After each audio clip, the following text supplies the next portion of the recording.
Hello everyone. My name is Cargi Erdem from the University of Oslo, and today I'll be presenting our work on interactive experiences with a web-based drummer bot for finger tapping. Well, as you know, the AI technologies now are emerging throttle with music applications, including assisted composition, audio MIDI music generation, neural synthesis, generative algorithmic music, musical human-computer interaction, intelligent instruments, and many others. Specifically, our previous work in our lab, we focused on developing co-creative live performance systems that leverage physical and biological signals, specifically for creating intelligent instruments. And in the user studies of most of these systems, one common critique has emerged consistently, which was the need for AI to understand the human musicians beyond mere tonal and rhythmic accuracy. Although this question, how can I understand human musicians, sound a bit too abstract, we as musicians and music lovers, we all know some form of non-verbal communication between musicians and audience, right? Which AI is not really capable yet. So, for example, musicians often make intentional or unintentional movements on the stage, such as vocalists' gestures or pianist motions, as you see here. And these movements can communicate information such as signaling the end of a section or merely expressing affective moods and states. And for more details on such movements, you can check one of our previous chapters on specifically on this. But detecting these type of gestures, especially the unintentional, the expressive ones, is quite challenging for the current technology. And while detecting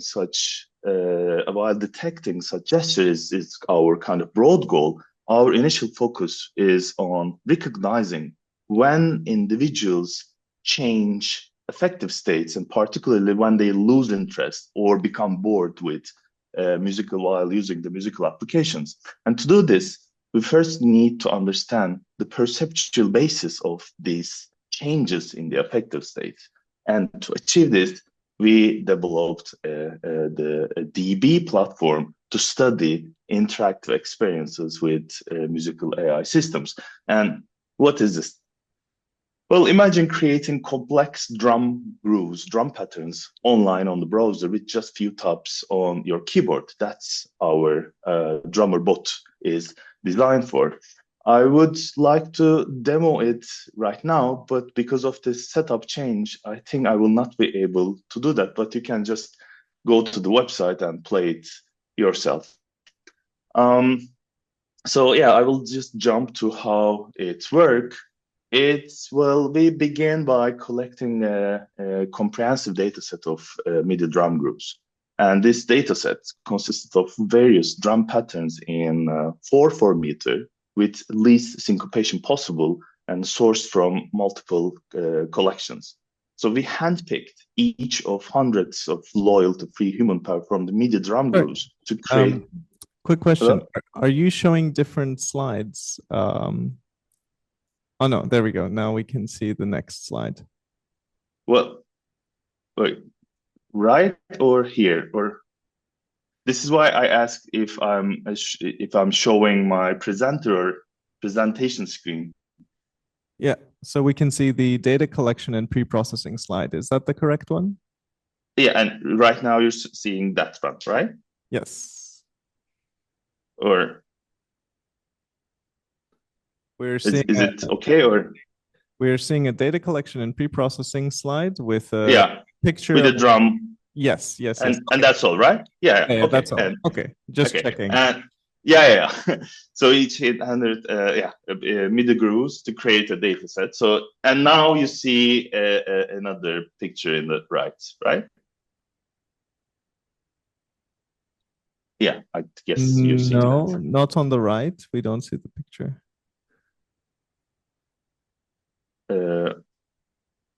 What do you mean? um, Now we see the picture on the right. Okay, there's just a but delay, I think.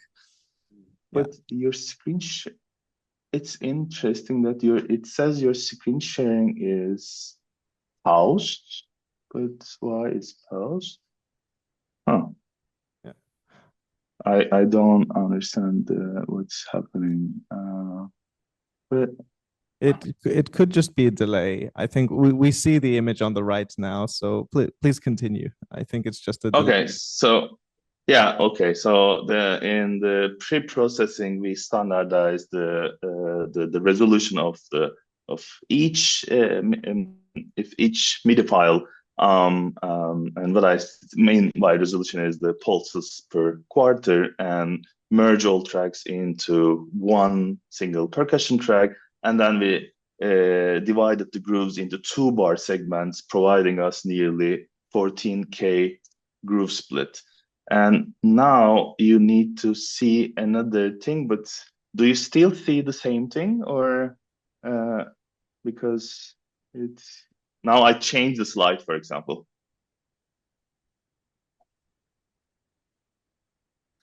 I think it will appear in a moment. I think there's just a delay in the transmission, so it will appear in a moment, I think. But the problem is the Zoom tells me that my screen sharing is paused. That's maybe I should just stop There, and oh, share again, just to be sure. But why it's saying to me that sorry for this mess. So it's I don't know what.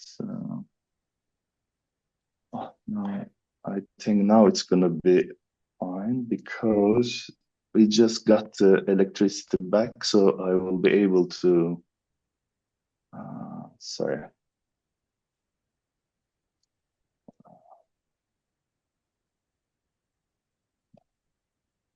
Just give me one second and I will fix it. Okay, so now okay, so I was here and then yeah, now you're seeing, yeah, right? Okay, sorry. Yeah, okay. Okay, so I told that we standardize the MIDI. So for the time, I will just skip this, and then to transform the MIDI top files into training data, we break down each MIDI file into 4 quantized arrays. One array is just binary note on and off arrays for the drum hits. And the second array is time offsets to capture the positive and negative micro timing deviations, such as the behind time and ahead of time, the humanly feeling of group patterns. And then the V array is for dynamics of the hits, and the M array for metadata information about tempo and time signature. So in the end, we use two main processing function. The fmap function disaggregates the MIDI data into these arrays, as I just showed, and fcompress reduces the hits array into the multidimensional hits array into one-dimensional tapping array. And what I mean by that is the drum set, as you know, has multiple parts, right? The kick, the snare, and so on. So how do we compress this 9, for example, 9 parts of a drum set into one tapping array? And to do that, we benefit from the literature of systematic musicology of groove, such as the work of Oliver Sand and colleagues. And in this very mind-opening work, they introduced a pattern category concept that divides drum grooves into 3 perceptual layers: downbeat, backbeat, and pulse. Here, we focus on the pulse layer, which typically includes the hi-hats and ride cymbals that keeps the pulse of a song. So this layer, naturally, the tapping action is similar to the pulse action on the cymbals. So we use this pulse layer we aim to capture the groove's essence using this pulse layer. So in the end, our data representation is about these arrays, and it's try to map the HT array into H, O, and V arrays that represent the groove.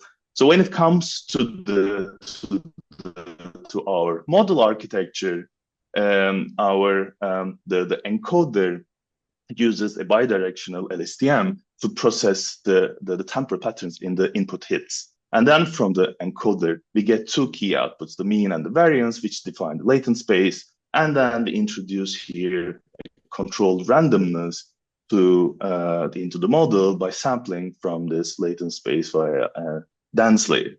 And then the sampled latent vectors V here is subsequently concatenated with the original HD and M inputs.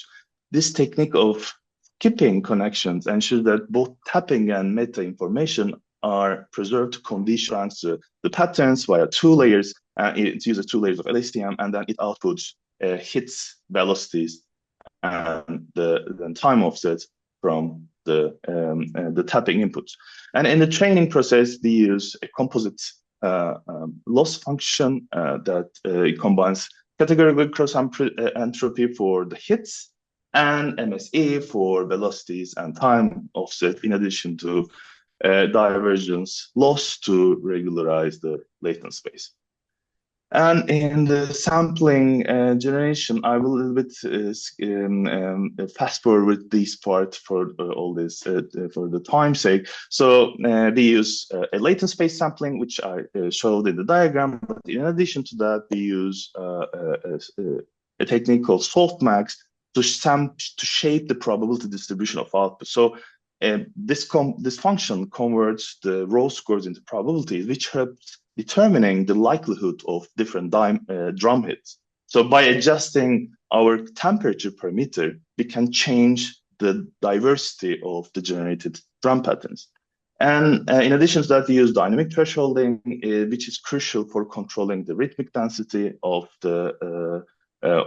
when translating softmax probabilities into actual drum hits, and also using some other post-processing techniques, such as limiting the region of the latent vector so that it can create more smoother transition, and also blending the current and previous latent points. So in the UI, we have one knob for controlling the temperature, and another knob for controlling the threshold. These are quite important that you will see in the user study. And in addition to that, we have a piano roll for visualization, and some other controls for downloading the MIDI file or regenerating the based on the same input. So the overall, this is the simplified signal flow diagram. The user in the browser taps input, and it sends the hits and the metadata to the server, where the model generates an EVGRU in the form of HO and B arrays, which are converted to binary MIDI and sent back to the client in form of JSON, where the received data is parsed, played back, and visualized on the browser. So in the preliminary study, we designed a simplified version of this interface. And as you see, there are no user controllable parameters for temperature and threshold, because the conditions are designed to test different combinations of these parameters. So the 30-minute study included 9 randomized 2-minute interaction sessions, each followed by a survey and concluded with a final questionnaire. Participants tapped rhythms in each session and answered the questionnaire. So in the end, we analyzed nearly 500 interaction tasks from 52 individuals. So first, we divided participants into 2 archetypical groups: the musician groups, 23 musicians and avid listeners, and non-musician groups, 29 average to not particularly interested in music. This first comparison didn't really give a significant difference, but when we refined the analysis to specific aspects of the users, of the participants, such as familiarity with improvisational music, experience with interactive music systems and new interfaces for musical expressions, exerted effort levels, and higher ratings for the system's influence on their musical choices. So this targeted approach revealed significant differences. And then the non-musicking subgroups generally reported more positive experiences, feeling more content, less bored, less fatigue, and more inspired. Exceptions were the fatigue level, and for the group with NIME experience, and I felt good ratings for the group with the more exerted effort. We then also conducted a temporal analysis by normalizing participants' study durations using response time steps and calculating average responses within fixed time windows. And this regression analysis revealed quite interesting results, such as a decline in boredom levels throughout the study for both groups.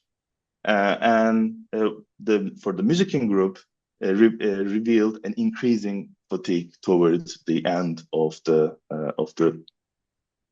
study.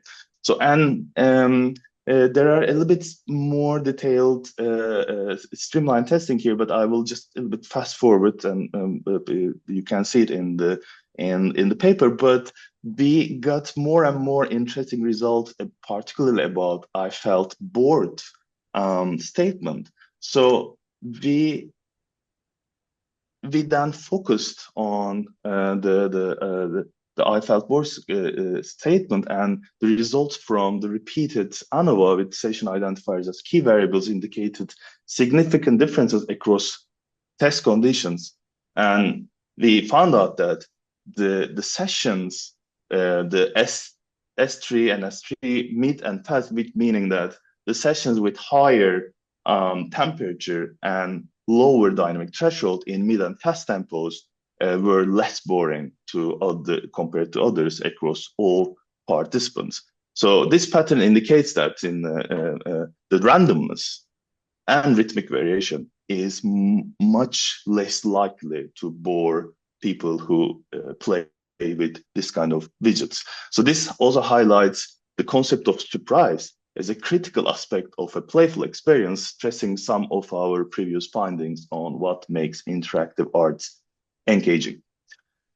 And in addition to that, it was interesting to find out that Generation Z participants experience more boredom and less positive feelings compared to older ones, but this is a little bit out of our scope.